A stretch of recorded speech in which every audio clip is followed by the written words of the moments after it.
সালাম ভাই, সালাম ভাই। ভাই ভাই ভাই একটু খারাপ ভাই। ভাই আমার ভাইটারে 1 বছর আগে বাড়ি থেকে বার করে দিয়েছিলাম ভাই।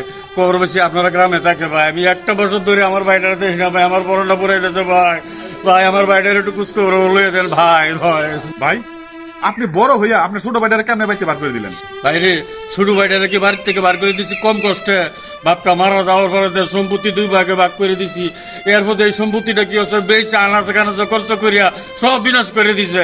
এই জায়গা আমি বাড়িতে বার করে দিছি ভাইটারে। বাড়ি থেকে বার করে দেওয়ার পরে ভাইটার আমি কতবার কইছি বাইটা বাইটা বাইটা, আর কিছুতে আইলো না ভাই। এখন খবর পাইছি ভাই আপনাদের গ্রামে আমার ভাইটা থাকে। আপনার ভাইয়ের নাম নজরুল না? ও ভাই আমার ভাইয়ের নাম নজরুল। ও তো আমাকে গ্রামেই থাকে। আরে ভাই আপনার ভাইটাই অটো চালাইতে চালাইতে এই রোদের মধ্যে শুকায়া কাঠ হয়ে গেছে ভাই।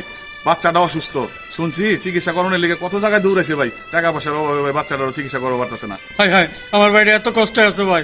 আচ্ছা ভাই নেন, আমার কাছে 10,000 টাকা আছে ভাই, বাইরে দিয়ে নিয়ে ভাই। আর আমার কথা কইেন না ভাই, আমার কথা কইলে ভাই নিত না ভাই। আমার বাইরেকে পরন পড়াইতেছে ভাই। আর মাঝে মাঝে আমার একটু খোঁজখবর দিয়েন ভাই। ঠিক আছে ভাই, আমি আপনার টাকাটা আপনার ভাইয়ের হাতে পৌঁছাই দেবো। আপনার নাম বলবো না, বলবো যে আমি ধার দিছি। তারপরও ভাই আপনি ছোট ভাইটার খবর নিয়েন মাঝে মধ্যে।